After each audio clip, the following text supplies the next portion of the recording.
gentlemen. If you didn't hear me then, you'll never hear me. Hello again. Hopefully everyone's had a cup of coffee and is rearing to go. It gives me great pleasure to welcome Michael Gove, the Minister for Environment, Food and Rural Affairs, to the 9th Oxford Real Farming Conference, so welcome. Michael will be coming up on stage with Zac Goldsmith MP. We're going to go into a 20-minute discussion between Zac and Michael, and then we're going to move on to opening it out to the floor for 20 minutes for a Q&A. So a really fantastic opportunity to ask your questions. And if I can just invite everyone to ask questions, not give speeches, that would be massively appreciated. I know we're all deeply passionate, so no speeches or rants, more questions. So please put your hands together and welcome everyone to the stage. Thank you very much.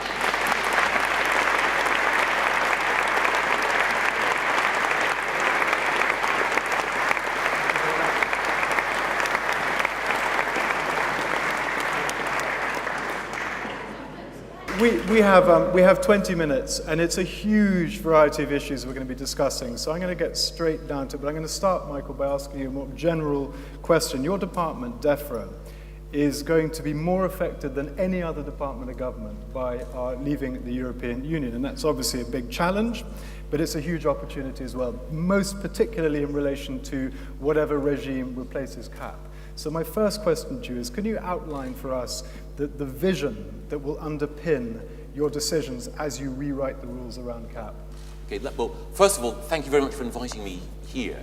And as Zac indicated, the venerable conference down the road is more than 80 years old, and you're just 9 years old. To have a 9-year-old that is bigger than an 80-year-old is quite something. Wiser, healthier, not for me to say.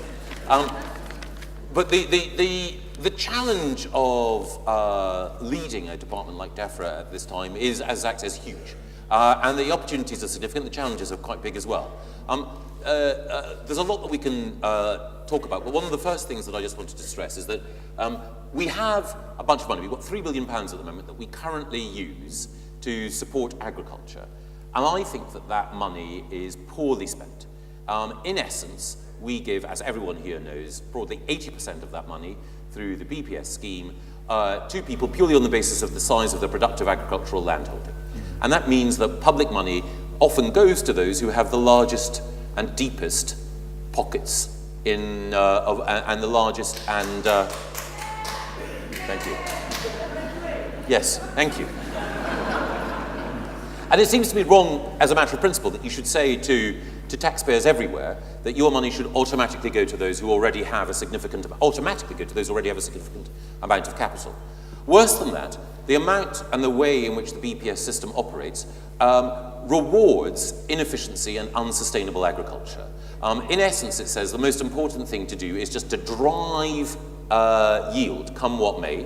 And it also means that any part of your farm or your land holding which is not turned over to productive agriculture doesn't really count in terms of the amount of money you get. There are permanently ineligible features, and those permanently ineligible features are what most of us would call the countryside, beauty, nature, but they're not rewarded in the system of subsidy that we have at the moment.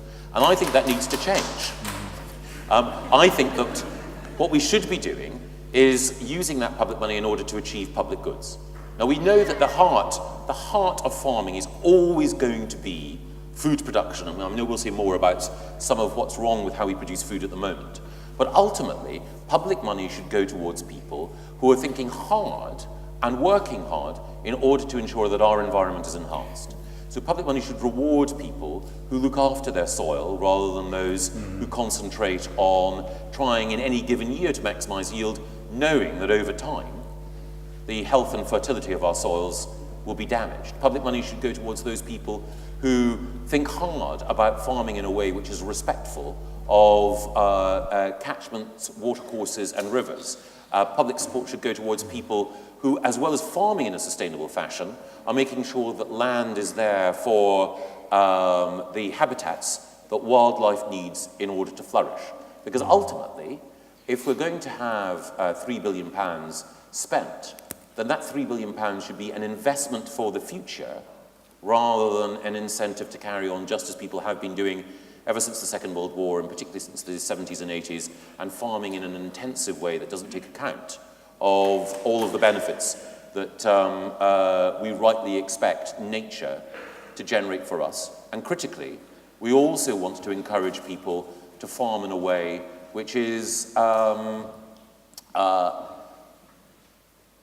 respectful of the fact that unless we put back in to the soil, to nature, to our planet, the care and cultivation and responsibility that has been missing in recent years, what we risk doing is finding that our current method of subsidy isn't just unsustainable financially and politically, it's driving unsustainable outcomes. It's driving soil erosion, the depletion of natural resource, the destruction of habitats on which wildlife depends, and we've got to get back a sense of balance. And one of the ways in which we can do that is by using the lever of financial support in a much more thoughtful way.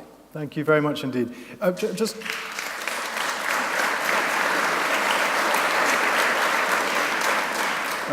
you touched upon this at the beginning of your answer, that the smallest farms, those under 5 acres, employ proportionately vastly more people than the UK average, the larger farms. And it's likely that any new entrants to farming today are going to be starting out on very small farms.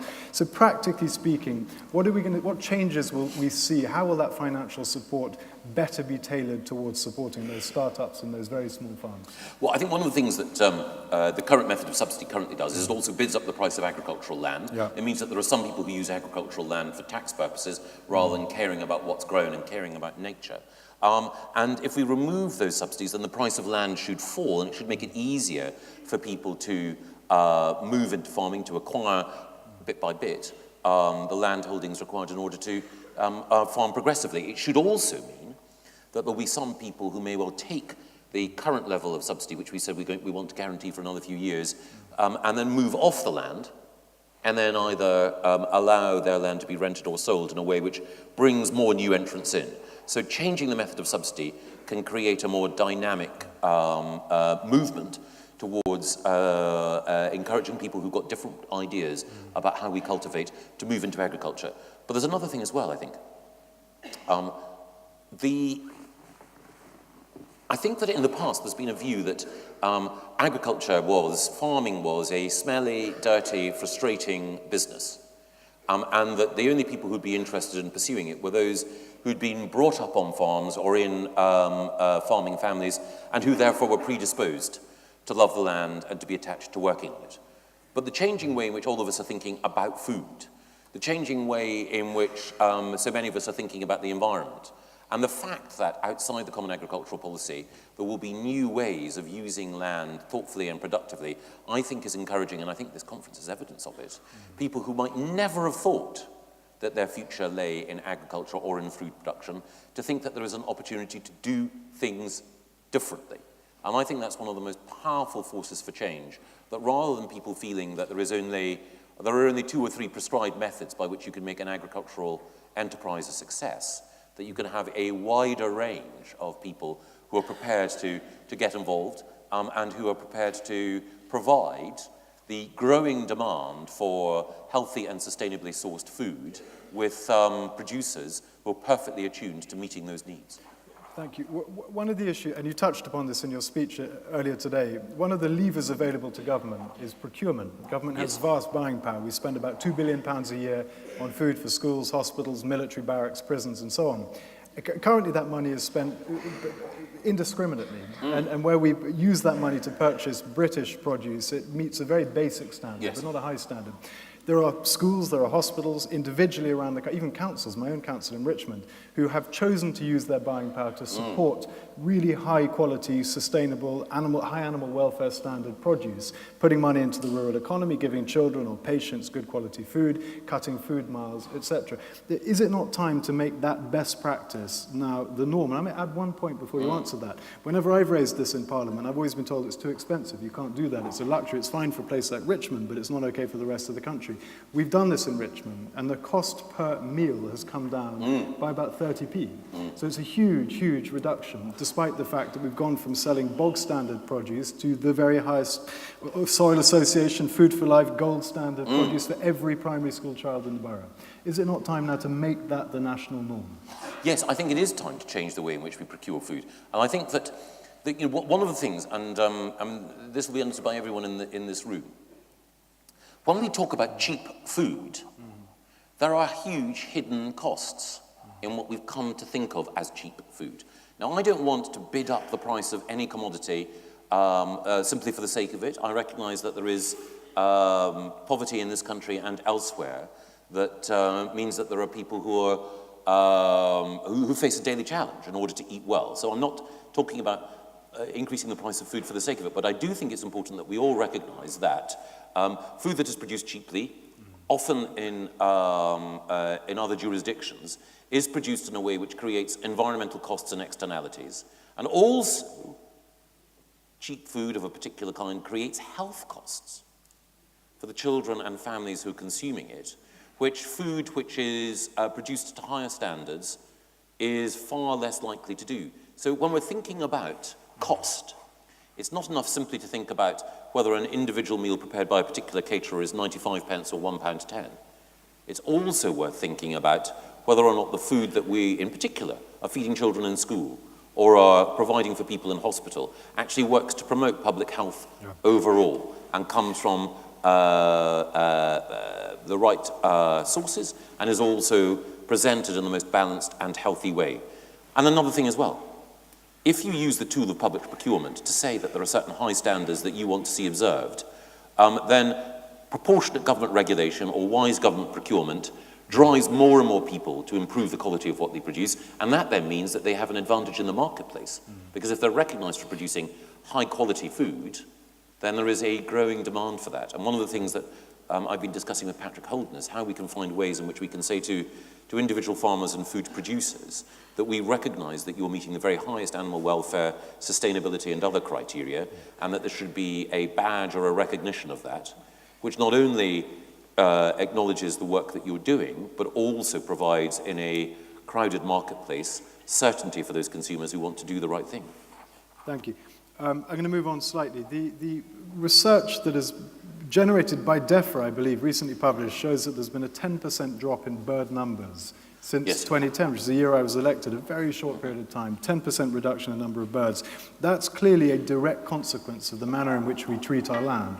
And part of that is associated with the use of chemicals, intensive use of chemicals. Is it part of your vision that we will be moving towards a more organic means of producing food in this country? Is that, in your mind, an aspiration that your department, that the government, that the country should have? I certainly think that we should move towards a more sustainable method of agriculture. I certainly think it's the case that the organic movement has done amazing work which has influenced farming overall. I think it's difficult to prescribe that every farm should meet the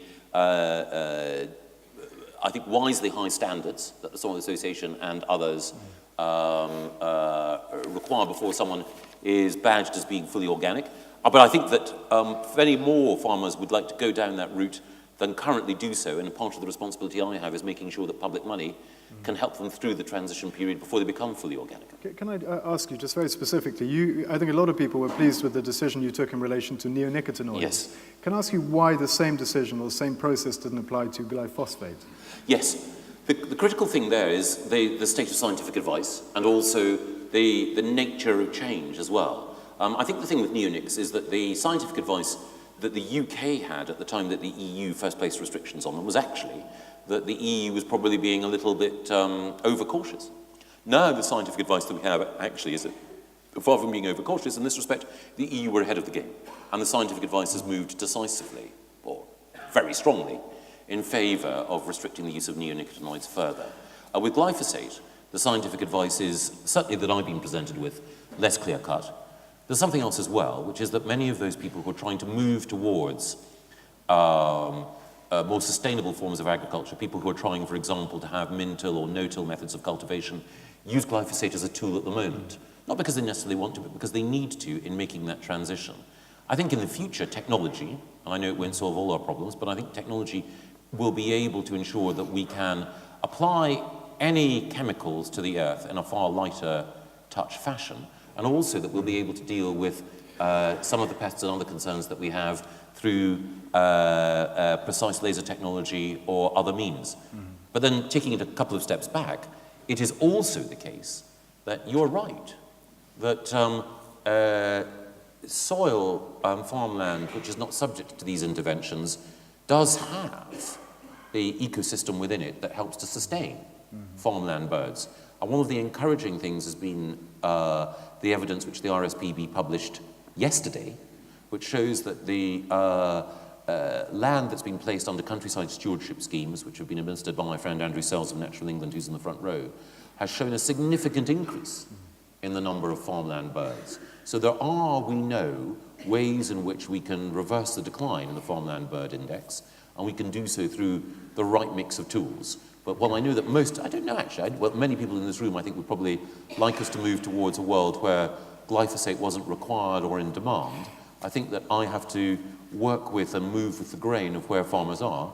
And as I say, I've been struck by the fact that there are progressive farmers who say that it's a critical tool that they need in making sure that they can profitably sustain a more progressive form of agriculture than that which they practiced perhaps 5 or 10 years ago. Okay, thank you. I was going to ask, I've got 5 minutes, Christ, okay, I'm going to skip rewilding. We've got George Monbiot here, I'm told, so I'm going to please put your hand up and ask the question I would have asked on rewilding. I've got so many issues to discuss. I want to talk about Brexit and trade. Yes. We will be required to, and we will want to forge new trade agreements as we leave the European Union. There is concern, in fact, there's a report issued today by an all-party group on agroecology, that will require us to compromise in relation to our animal welfare standards, our environmental standards. We've heard talk about chlorinated chickens. You've given a very good answer to that in the past, a very reassuring answer in relation to hormones in our beef and our milk, in relation to GM food imports and so on. I suspect your position is probably a reflection of the position, if I can generalize, in this room. My concern relates to the tension between your department and others, not least the Department for International Trade. So how do we overcome those tensions? How can you reassure people in this room and beyond that we will not be compromising on the standards that we hold dear in this country? In fact, that we'll be moving those standards upwards. I think there are two things I say. I think the first thing is that the future for British food production is in quality and in provenance and traceability, and in consolidating the reputation that many people in this room have helped to build. The future for British food production is not a race to the bottom, it's competing at the top of the value chain. And if we sign trade deals or lower our regulation or welfare standards in a way that means that we're no longer confidently at the top of the value chain, then we undermine the growing strength of the very best in British food production. The second thing is that trade deals ultimately can bring all sorts of benefits, but they also bring challenges. But trade deals live or die on the basis by which a public are prepared to support those changes. So TTIP, whatever its strengths, whatever its defects, ran up against public opposition, both in the UK and the EU. If we were to secure a trade deal, for example, with the United States of America, and I believe it could bring many benefits, it is the case that some of the aspects of it which do cause concern to citizens here, I think would be unlikely to get through the House of Commons. And I think that there's a danger that those of us who do believe that free trade can bring many benefits would lose the argument to people who, for a variety of different reasons, are sceptical of those benefits. If we as free traders found that we were using free trade as a Trojan horse for the lowering of particular standards, people would quite rightly say that that was not what trade and exchange should bring, that the maintenance of high standards is a precondition of of proceeding with trade agreements. Can I ask, one of the things that you have mentioned, I think by Twitter, not in your speech today, was that one of the opportunities we'll have post-Brexit is that we will be able to apply standards at the point of entry that we cannot currently apply. So we have high animal welfare standards-ish in this country, but we can't apply those same standards to the food we import. We're effectively exporting cruelty to those countries with lower standards. That's something which I think we'll be able to change post-Brexit. Will it? I think if the demand is there, I think some things will change. I think that we will definitely change the rules. This is a slightly different phenomenon, but it's a post-Brexit phenomenon. I think we will change the rules on live export of animals for slaughter. Yeah. I think that the British public would like to see that change, and I think it would be the right change. But it's also the case that there is food that is produced in circumstances in other countries that the public here might understand. They want to say those methods are methods of which we disapprove. We don't want to see these products here. And I think that the whole point about Brexit is that there are some things which I think are important that we can change, but ultimately it's about a greater degree of democracy. Now, I know that there'll be people in this room who were deeply upset and angry by the result of the referendum, and I respect that. The challenge, I think, now is to ensure that that feeling and the feeling across the political spectrum is channeled to making the most of the opportunities that democratic control over these areas can bring. And so the invitation that I would extend to people is, of course, no one should feel that their feelings in this debate can be compartmentalized and made part of history. But I do think that there is an opportunity for all of us, from whichever part of the political spectrum we come, to say, okay, well, now this is happening. These are the priorities that I want my Parliament to make part of post-Brexit Britain. I'm going to ask one more. 1 minute left, okay. We have reasonably high standards, certainly relative to other countries in Europe and beyond in relation to animal welfare, but we still have farrowing crates. They've been banned in Sweden and Norway and elsewhere. We still have, they're called enriched battery cages, but they're still battery cages. They've been banned in Germany and Luxembourg. Are we likely to see a rise in those standards? Are we likely to see some of the more miserable conditions in which farm animals are kept forced to change as a result of regulatory intervention by you or your department? Well, I'm struck by the fact that even when we were in the European Union, predecessors of mine like John Gummer recognised that Britain needed to maintain a reputation for being a gold standard setter when it came to animal welfare. And without wanting to get into specifics now, I'm always open to arguments about how we can ensure that we maintain the very, very highest standards, because that's what the public would expect, and it also contributes to sensitive, ethical, sustainable agriculture. Okay, I said one more, but I'm going to ask one more. Caroline Lucas the other day in a debate in Parliament intervened on me when I think I was reeling off your achievements with great enthusiasm. And she said, yes, of course, I agree that the Secretary of State has been brilliant for the environment, but what happens when he's moved? It was a surprising comment to hear from the Green MP, but it was nevertheless, she made a valuable point. There is a reshuffle happening in a few weeks. God forbid you're moved. I really hope you aren't. If you're listening, Theresa May, don't move him. But if you are moved and someone else comes in with a different set of... How entrenched is this agenda now? You've changed the dial in DEFRA. How certain is it that we're going to be moving in the same direction that you've outlined this morning and in this discussion today? Well, you know, Zac, that across the House of Commons, in all parties, there's been a move over the last 5 or 10 years to take environmental issues more seriously. And of course, there have been some people who've been swimming against that tide. But it's striking that Parliament doesn't always reflect society as effectively as it might, but it's reflecting what's happening in society overall. That the appreciation of the arguments that you've pioneered for so long and that people like Caroline Lucas were cutting a lonely figure in making, the appeal, the resonance of those arguments now has a far wider audience, publicly and politically, than was the case. So if I disappeared tomorrow, I suspect that whoever my successor might be would be responsive to those currents. More than that, I've been very reassured, and this is a very micro thing, very reassured, for example, that the Prime Minister has been so enthusiastic about backing what we've been doing in this space. Everything from making sure that we bring forward proposals to ban the sale of ivory, through to bringing forward some other animal welfare measures like the introduction of, or the mandatory introduction of CCTV into abattoirs and stronger sentences for those who commit the worst acts of animal cruelty. And it's been her enthusiasm that's fed that, alongside the appointment of people to her team like Sir John Randall, whom I'm sure many people in this room will know through the long years with which he's worked for the RSPB and others, has shown a commitment to environmentalism second to none in Parliament. So I think that it's wrong to concentrate on any one individual. There are so many people like yourself who will make sure that whoever the next Environment Secretary is does the right thing. Thank you, Michael. Okay, we're going to...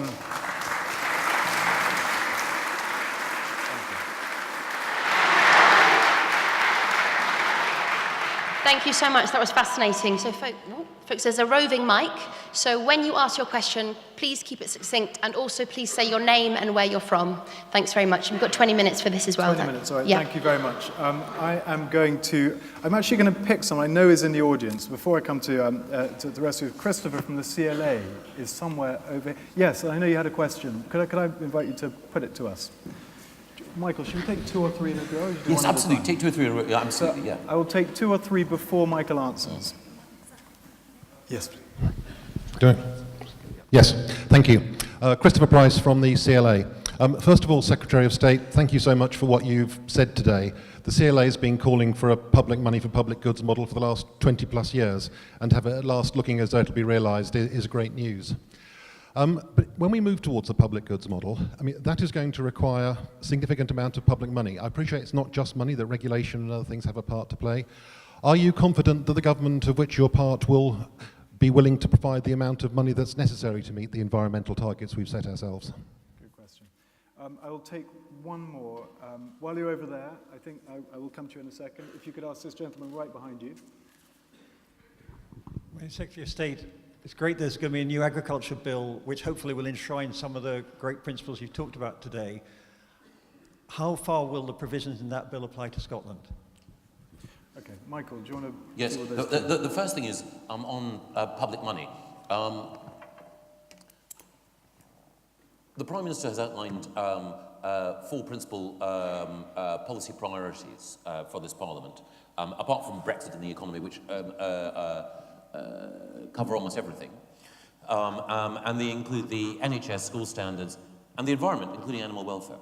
And the Prime Minister recognises, as the whole of government recognises, that if we're going to be a global pace setter when it comes to the environment, we're going to, obviously, both, as you acknowledge, change regulation. We're going to have to change regulation with, for example, respect to issues like waste and plastic, but we're also going to have to provide resource as well. And I think that the £3 billion that we currently spend in cash terms on agricultural support, I think is a valuable pot that we need to ensure is spent on the environmental and other public goods that the CLA has helped us to identify. But it is also the case that there is other spending from water companies, from local authorities, and from others that we need to make sure is spent in an effective way on environmental goods too. So absolutely critical that we maintain proper public taxpayer support for environmental goods, but it's also the case, and we'll be saying more about this in due course, that we need to put pressure on those like water companies that rely on healthy natural capital to step up and to think about their contribution as well. And then with respect to the bill will be predominantly an England-only bill, but we are talking to the Scottish and to the Welsh and, for that matter, the Northern Ireland administrations in order to make sure that we have a framework that makes the integrity of the UK internal market secure and also allows the devolved administrations to have all the flexibility they want in allocating the cash that they currently have. Thank you. Can I bring the mic over here, please? There's this lady here, and then I will come to this gentleman here. Hi. Biodynamic Land Trust. As you said, land is used as tax breaks. It's very expensive, particularly in the UK compared to the rest of Europe. And this, of course, makes it very hard for small mixed farms, small mixed organic, biodynamic, sustainable farms. Is there a way, can the government change, is there a way for government policy to support the land issue, the land access issue? to make it more accessible and affordable for small mixed farms? Hold 1 second. Thank you for the question. I'm going to take 2 or 3 in a row. Yes, please, and then directly behind. I would like to ask how the department would like to take forward some of the most amazing research in temperate agroforestry to see how we can build on ideas on that nature. On agroforestry? Yes. And then right behind you is a tussle. 2 hands up, but we'll go for Vicky first, I think. You can both sneak one in, I think. Quick one, Vicky Ode from Sustain. Can you give us any further assurance, given that we need to make sure it's not just subsidies that we're talking about, that the market can pay? Can you give us assurance that the grocery code adjudicator will be extended so that farmers can get a fair deal and unfair trading practices are removed from the supply chain? Thank you. Secretary of State, Miles King, People Need Nature. I read this, your speech this morning in the other place that you said, I am moved by the beauty of our natural landscapes, feel a sense of awe and wonder at the riches and abundance of creation. These are things that cannot have a monetary value placed on them. When we talk about paying landowners for public goods, obviously these things fall outside that envelope. How do we ensure that we are going to bring beauty back to the farmed landscape? Thank you very much. Great questions.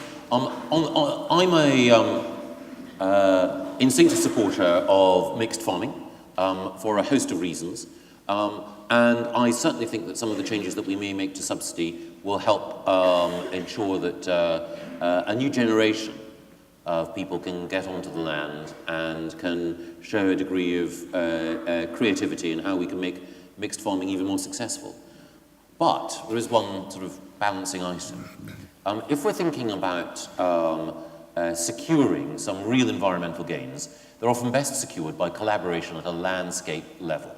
And whether that's either groups of tenants or a mix of tenants and landowners, or whether it is if we're on with some of the larger landowners, some of whom are very progressive in the way in which they think about managing their landscape, we do need to think about interventions at that landscape scale as well. So while it's absolutely critical to help refresh the generation that's coming into farming, it's also important that we don't simply concentrate on the small-scale mixed farmer as the panacea for all of the challenges that we face.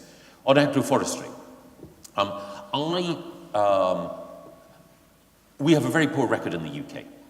We're the least afforested country in Europe, and we need to do significantly more. It's also the case that some of the forestry policies that we've had in the past have planted the wrong trees in the wrong place at the wrong time. So one of the things that I'm very, very anxious to do is to have a look once more at the incentives that individual landowners have for forestry, and in particular to look at the way in which some of the rules which have privileged a particular type of tree in a particular place may need to be reassessed in order to ensure that people are thinking less about some of the traditional commercial methods of operating forests and are thinking genuinely about the public benefit that accrues from having a better mix of trees and a more responsive approach towards the existing environment. On the GCA, George Eustace is looking at it and reviewing. There will be change. I don't think it'll be as dramatic as some people might like, but there will be some change coming. And then on your point about these things not having a monetary value, about beauty not having a monetary value, by definition it doesn't. But one of the reasons why, and I know it doesn't meet with everyone's approval, I think natural capital thinking is so helpful, is that it brings into government a way of getting government to think about these things which, while imperfect, fits in with the, I hesitate to say bureaucratic mindset because that implies I'm being critical of civil servants. I wouldn't want to do that, but fits into a particular mindset. I don't know if you remember a Monty Python sketch where a flag seller is trying to persuade a merchant banker to buy a flag for charity. And the merchant banker says, "What is this? I give you this money and I get this in return. What do you call this piece of paper? Is it a share certificate or something?" Sometimes when you're dealing with some policymakers, you need to be able to say, we have a method of providing value, a method of quantifying worth that can engage with your own method as well, so that natural capital can be part of the policy-making process. But ultimately, the truth is that no method of accounting, no process can ever capture beauty or wonder. And also, life itself has intrinsic value that you can never properly reckon through commodification. And that's true of all nature. Now, we are all responsible for stewardship. That means that sometimes animals have to die before their natural lifespan ends. It means sometimes we have to cull in order to maintain balance. But ultimately, when we think about all of these things, we need to recognize that we're all of us, part of, we all rely on one planet, and we are all, as creatures, worthy of respect ab initio. Okay. At the back here, there's a man who had a hand up from the beginning, sitting down. Thank you. Further back. Thank you. Hi, Mr. Gove. Thank you very much for today. My question is with regards to, on the 1st of January, just a few days ago, California legalized the growing of industrial and medicinal cannabis and hemp. So my question to you here today is that how much of the £3 billion that you've been apportioned will you be apportioning that to growing of industrial hemp and also growing of medicinal hemp, obviously under scrutiny purposes, but to help regenerate manufacturing in the UK and also help regenerate the soil as has been evidenced in the UK by other countries. And if you're looking for evidence of that, then please speak to Zac, because it was your uncle, after all, Teddy Goldsmith, who printed the first issue of The Ecologist on hemp. So that's my question. This really needs to happen. It's going on in countries all across the world, and Britain was one of the first countries doing it a few hundred years ago. But my question, when will you use some of that money for industrial and medicinal hemp? Thank you. We'll take two more and then we will come to Michael. Next this man, there's a lady there with her hand up, just two along, that's it. Thank you. Good morning. I was just wondering, when it comes to food standards, it seems counterintuitive that farmers that don't apply any additives to their food have to pay for the privilege of having it labelled organic, whereas farmers that apply any number of insecticides, herbicides or fungicides have that in supermarkets.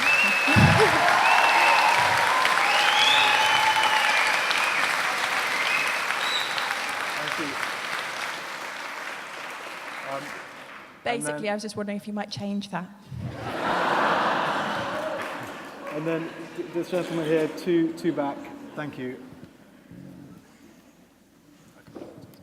Thank you. John Clark, peasant farmer from North Yorkshire.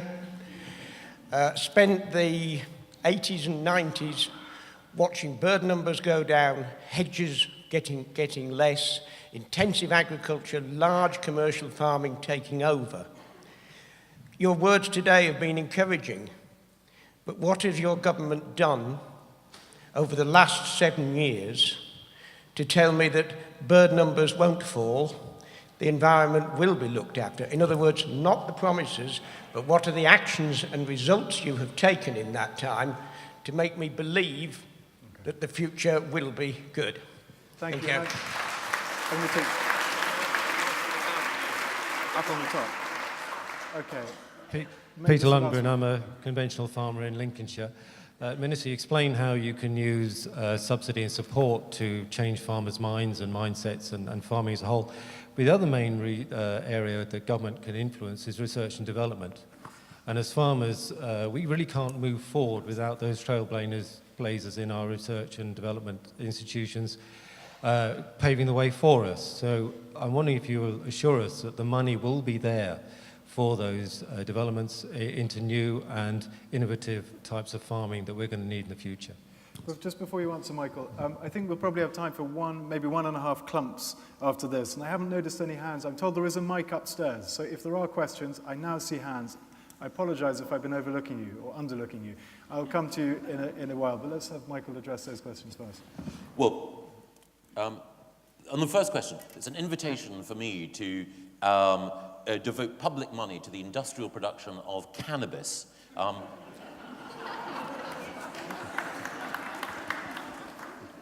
In order to ensure it's more readily available at a competitive price.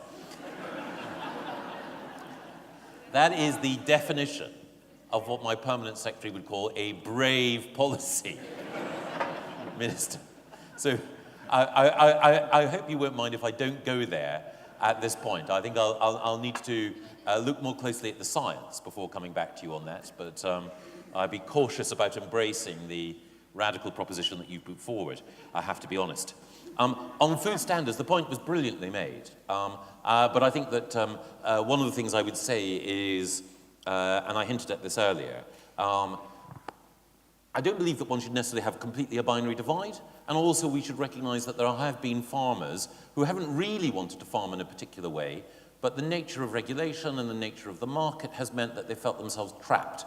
And one of the things I want to do is to try to help people who want to change the way in which they farm to do so, without them feeling that they've been desperate sinners all their life, and that they have to repent of everything that they've done in the past before they can then be welcomed into the light. I think it's better to try to work collaboratively and collectively, but I do think that point was very, as the audience reaction showed, very effectively made.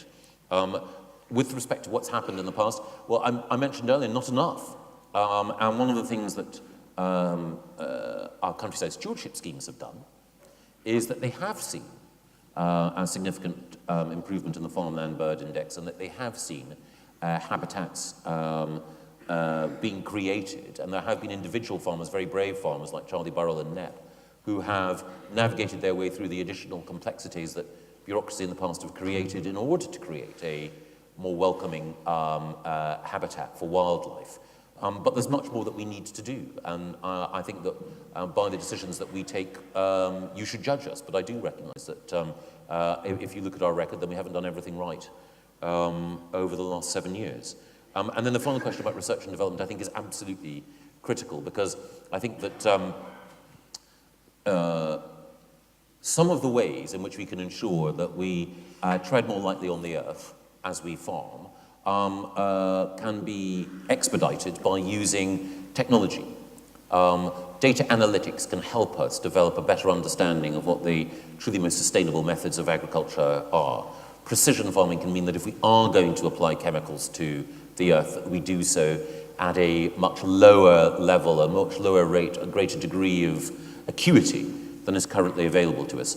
But also, it will be the case that as we think about, for example, changes in energy use, we can remove the reliance that agriculture has had on the internal combustion engine to the extent that we've had that reliance, and we will have that reliance for years to come.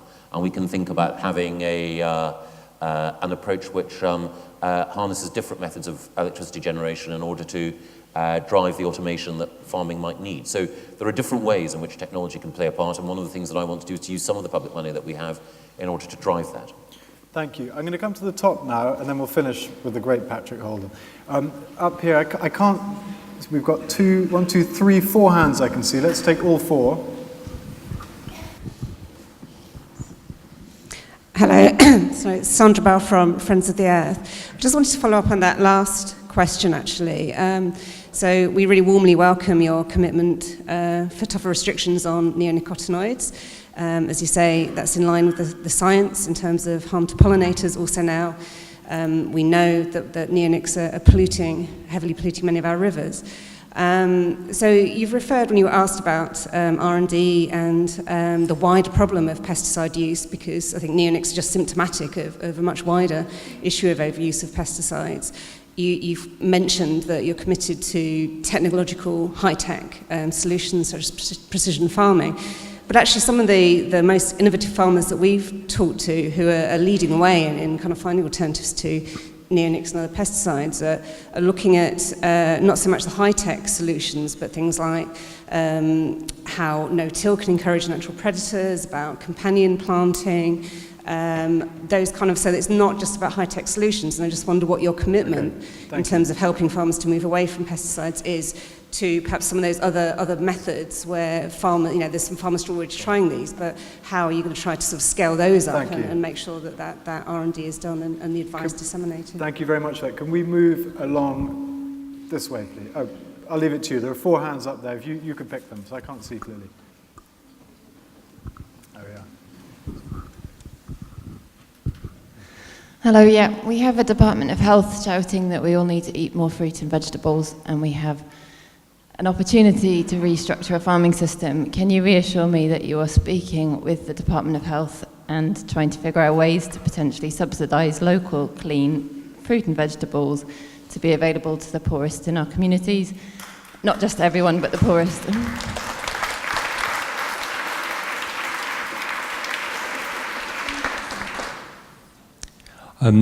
Two questions.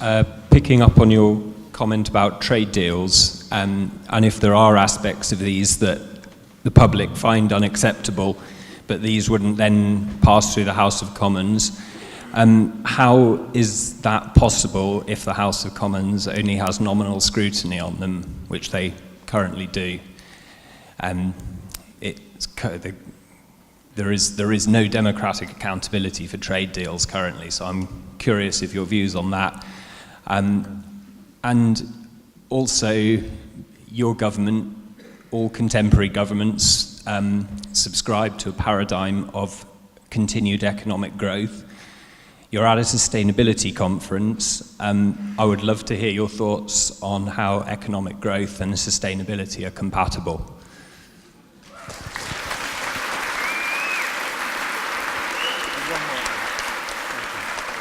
Hello. Hello. Hello. You've said some very encouraging things today, and I really hope that you follow through on those. This is another question about food standard labelling.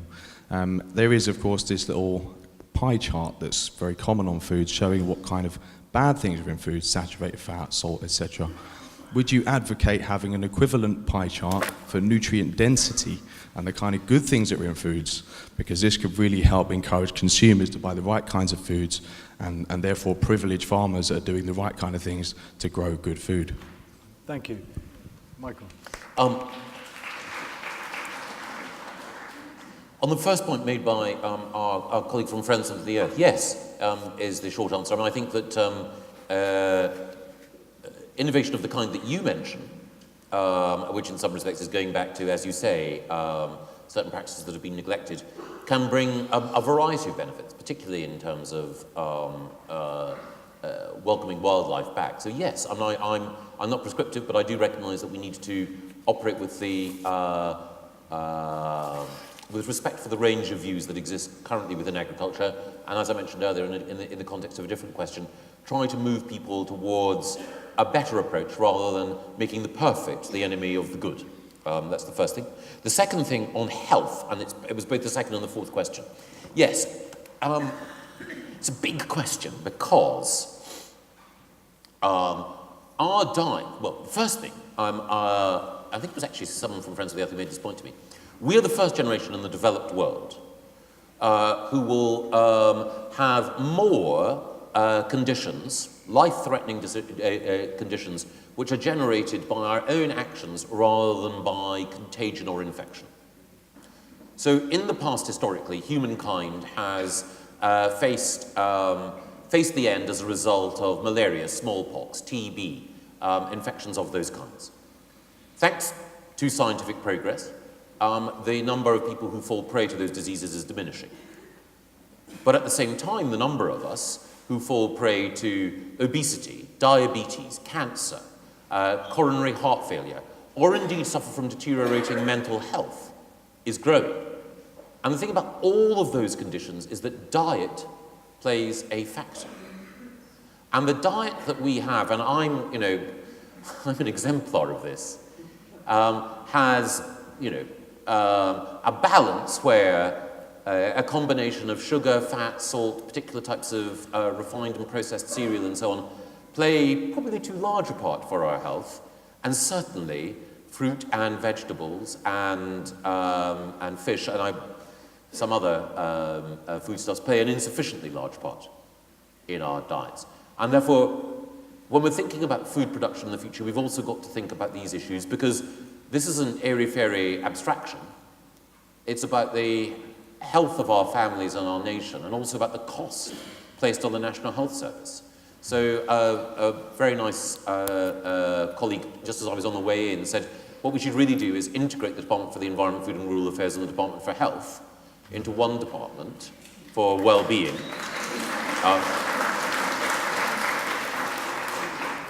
I'm not sure that that's on the agenda yet, but I think that what we do need to do is to make sure that the Department for Health, and as we are doing, and DEFRA talk more together, and we have been doing certainly in the last few months. And then the final point about economic growth. It's a really powerful challenge. I think that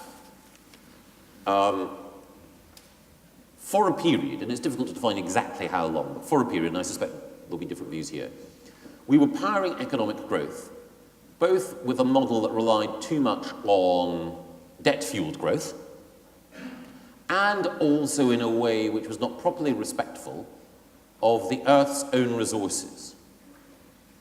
And I think, therefore, that 2008 was, for some, a wake-up call in recognizing that debt-fueled growth and growth that was not necessarily respectful, as I say, of our resources needed to be rethought. I think we can have economic growth because I think that economic growth can be generated by innovation, it can be generated by creativity, it can be generated by the exchange of ideas as much as the exchange of goods. But we do have a particular challenge as we think about the fact that there are certain resources which are, by definition, finite, and there are other resources, from the world's forests to our soils, that we've been careless of. So I think that, again, it's not a zero-sum game. It's not the case that in order to have a sustainable future that we have to have a low or minimal growth future.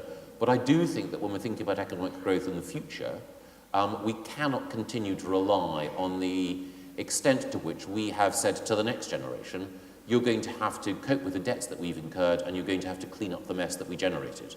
I certainly don't think that's sustainable. Thank you. Patrick.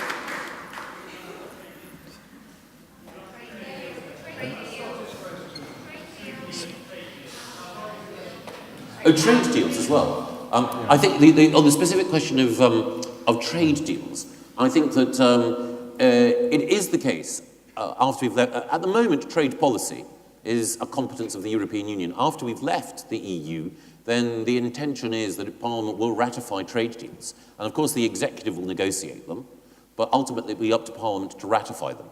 And therefore, on that basis, if public opinion and Parliament feel that what's been negotiated on the country's behalf by the executive doesn't measure up, then Parliament can say, sorry, we decline to accept this.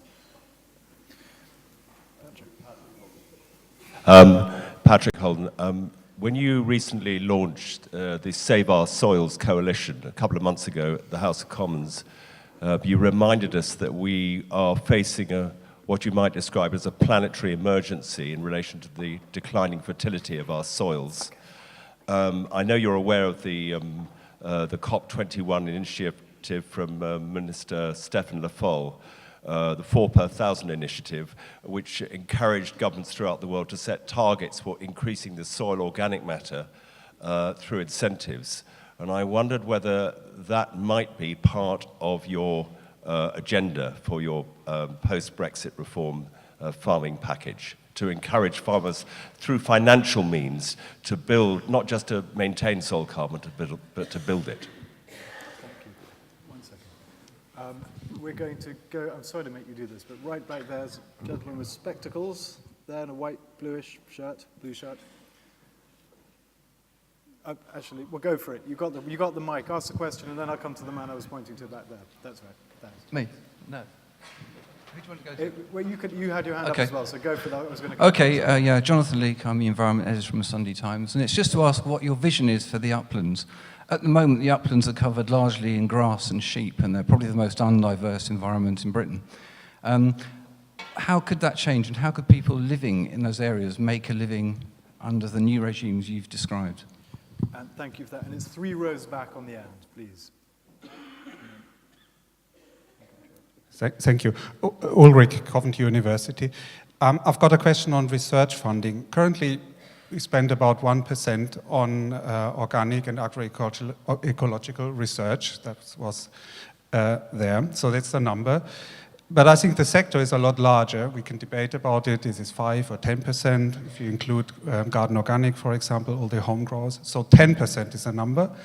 But also, if you want to move out of the EU, let's model ourselves on a country like Switzerland, which spends about 25% of their disposable income on research, agroecology, and organic. So the question I have to you is it 1, 10, or 25?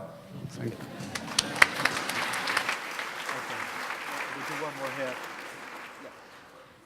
And then right here, just the lady next to you. Lucy Ford, Oxford Brookes University.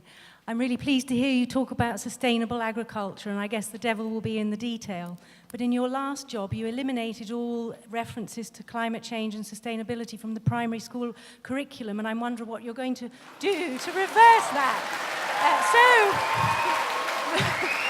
So that we can build an ecologically literate new generation. An ecologically literate new generation. Well, the first, let me take those questions in order. To Patrick, yes. To Jonathan, when it comes to making sure that our uplands are healthy, one of the things that I have to have regard to is not just the nature of the grassland there in its own terms, but also the human dimension. And like many people, I've been very impressed by and moved by James Rebanks's book and the depiction of the life of sheep farmers and shepherds in the Lake District was moving for me. And also, as I'm sure everyone in this hall will recognise, one of the principal critics of, quotes, sheep-wrecked hillsides, George Monbiot, in his also wonderful book, Feral, has a very sustained passage where he talks to a Welsh hill farmer about his life, and George Monbiot's empathy and understanding of the particular human investment that has been made in the hills is quite moving. So I think that you've got to have a care to the way in which it's not just sheep but individuals who've been hefted. And that, of course, it may well be the case as we think about forestry in the future, that there are upland areas that may be appropriate for forestry, but it's also the case that we can't have anything other than a respectful attitude towards upland hill farmers who operate on very tight margins. George makes the point in his book, he quotes from Byron, that we should love not man the less but nature more. And I think that when we think about the contribution of upland hill farmers, much of what they have done has been to keep alive ways of life, communities, rural societies in a way which I think is deeply worthy of respect. On the point about 1, 10 or 25, more than 1 but less than 25. And on the point about climate change, we moved climate change to ensure that it had a more rigorous scientific basis in the curriculum. And one of the things that I would say is, during the time that I was Education Secretary, we did a number of things. The first is we had a school food plan. And that was designed to ensure that every child had higher quality food at school lunch, but also that every child learned where food came from, how to process it, how to cook it, and to develop an understanding of the whole food chain. The second thing is that we encouraged more outdoor learning. We made it clear that some of the rules and restrictions which prevented people from getting out into the countryside needed to go.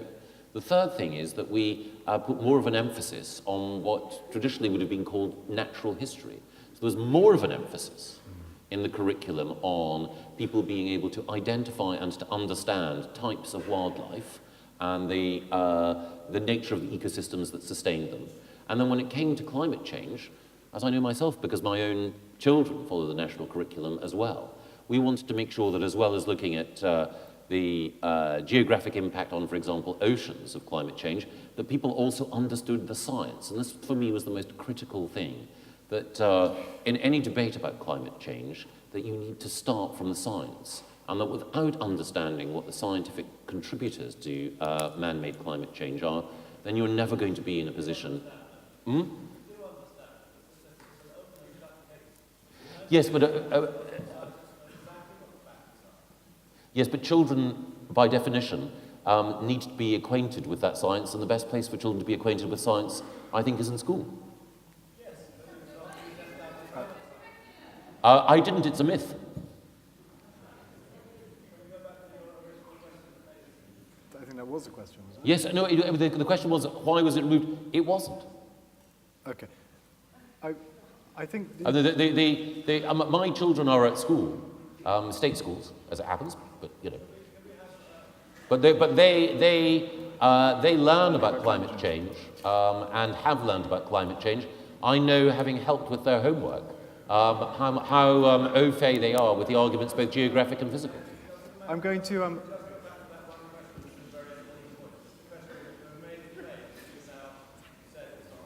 Okay, I think Michael has. He said that I think you've answered the question as to why it was removed from the curriculum by saying that it wasn't removed from the curriculum.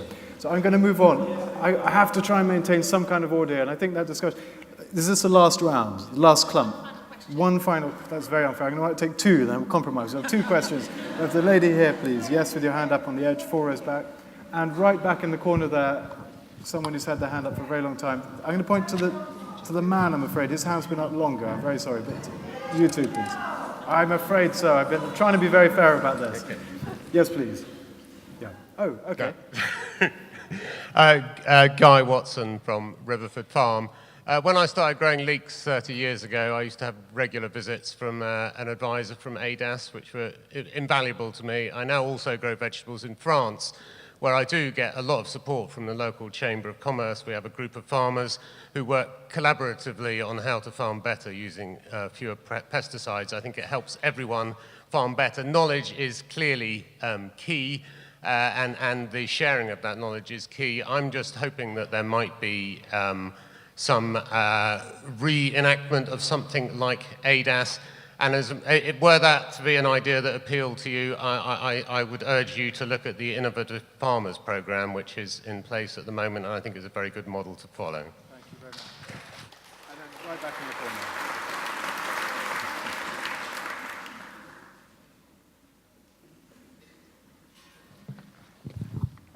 Thank you. Thank you very much for what I can only say is a fairly staggering change of direction. Very welcome one as well. And my particular point is a question about on-site slaughter and whether, in conjunction with the idea of lowering food miles and ideally giving animals a better life, you could have a really strong look as to how you can make it easier for farmers who've got livestock to end their animals' lives without it going off to abattoirs.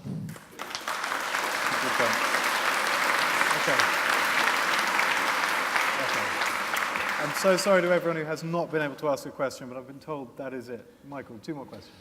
Yes, on the point about on-site slaughter, it was the European Union, and I can understand the reasons why, actually, that require the presence of a veterinarian when animals are slaughtered in order to ensure that animal welfare standards are maintained. And that led to, as I think everyone here knows, a reduction in the number of abattoirs overall, and that had an impact on local food economies, and entirely understandably, for people who are already rearing animals to a very high standard and want to ensure that they have a good death, but also want to ensure that the local food economy can be vital, having an approach such as that which you outline is very, very welcome. But it is also the case, I think, that the public feel a sense of reassurance about the way in which veterinarians can ensure, and now CCTV can underwrite high qualities of animal welfare at the moment of or just before an animal's death. So I can see the attraction of what you put forward, but I'd be very wary about moving in that direction now without being confident that we would have some method and I don't know quite how we could provide it, of absolutely guaranteeing that animal welfare standards would be maintained. I can tell that you have some thoughts on that. Can I make a suggestion? Which is, if you email, sorry, I'm going to give out the name of my private secretary, and she may well be inundated with emails as a result of that. If you can email Zac, then... Thank you very much, Michael. He can let me know what the answer might be. But I completely understand the impetus, but I would just be worried about confidence in animal welfare overall. And then in terms of advice, yes, I think, and this is a sort of mild, what's the word? Not bugbear, concern of mine. Other countries tend to be better at helping and encouraging collaboration amongst farmers. Whether that's collaboration to ensure that cooperatives make sure that they get a good price for every member of that cooperative's primary produce, or whether it's sharing advice or providing a degree of resilience. And I don't know, in a more organised form. And I don't know quite what the answer is, because what we're very good at is getting groups of people who have idealism and passion and ideas to form, whether it's through the Soil Association or others, coalitions of interest. What we don't have is the same geographical level or sectoral level of collaboration that they do in some other countries. And I'm genuinely interested in how we do it. I think if government were to order people to line up and work together in a particular way, that would be counterproductive. But I think that there are things that we can do in order to encourage that work. And one of them I alluded to earlier, which is as we move towards a new form of countryside stewardship or environmental land management system, that we provide additional resources for those people who can work together across a landscape basis, on a landscape basis, in order to deliver additional benefits, so that that money is there for them delivering those additional landscape scale benefits, but obviously that money can be used in order to encourage the other fruits that come from collaboration. Thank you very much, Michael. I think that is it. Thank you. I'm going to hand over to you, actually.